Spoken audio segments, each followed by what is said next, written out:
শুধু যে জীবনকে তারা মূল্যহীন মনে করেছে তাই নয়, বাংলাদেশকে তারা রাষ্ট্র হিসাবেই বিবেচনা করে নাই, বাংলাদেশকে তারা একটা উপনিবেশ হিসেবে বিবেচনা করেছে। অনেকে বলেন যে বাংলাদেশকে ভারত তার একটা প্রদেশ হিসেবে বিবেচনা করে। ব্যাপারটা সেরকম নয়। প্রদেশেরও কিছু ক্ষমতা থাকে, প্রদেশের বিরুদ্ধে চাইলেই কিছু করা যায় না, কিন্তু যখন আপনি কাউকে উপনিবেশ বিবেচনা করবেন তার তো কোনো ক্ষমতা নাই, তার কোনো অধিকার নাই।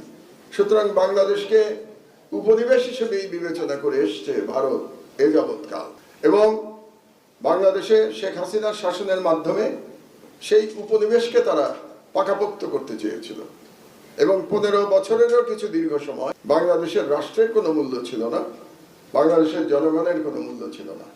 কাজেই আমাদেরকে ফেলানির মতো হত্যা করে গেছে।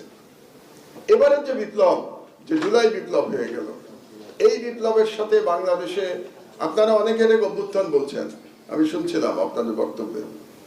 আমি এটাকে বিপ্লব হিসেবেই দেখতে চাই, এবং এখনো দেখতে চাই আমি বিপ্লব হিসেবে। বিপ্লব হয়তো এখনো সম্পূর্ণভাবে সফল হয় নাই, কারণ বিপ্লবের সফল হতে কতগুলো এলিমেন্ট দরকার, সবগুলো এলিমেন্ট এখনো আমাদের পরিপূর্ণ হয় নাই, কিন্তু আমি এটাকে বিপ্লবই দেখতে চাই, এবং আমি দেখতে চাই বিপ্লব পরিপূর্ণতা লাভ করেছে। এই বিপ্লবের সাথে আগে যে অভ্যুত্থানগুলো হয়েছে, যেমন ধরুন 1990 সালের যে গণ অভ্যুত্থান, যে গণ অভ্যুত্থানের স্বৈরাচারী এরশাদের পতন হয়েছিল, তার সঙ্গে একটি চরিত্রগত পার্থক্য আছে। মানুষের কাছে তার জীবনটি খুবই গুরুত্বপূর্ণ, সবচেয়ে দামি তার নিজের জীবন। সেই জীবন কখন উৎসর্গ করে, এই ব্যাপারে আমার 3টি ব্যাখ্যা আছে। একটি হচ্ছে ব্যক্তিগত কারণে মানুষ জীবন উৎসর্গ করে, যেমন ধরুন কোনো হতাশা থেকে কিংবা কোনো প্রাপ্তি অপ্রাপ্তির বেদনা থেকে, পারিবারিক অশান্তি থেকে মানুষ জীবন দেয়। তার মানে জীবনের প্রতি বীতশ্রদ্ধ হয়ে মানুষ জীবন দেয়। এর বাইরে মানুষ জীবন দেয় দুটো কারণে।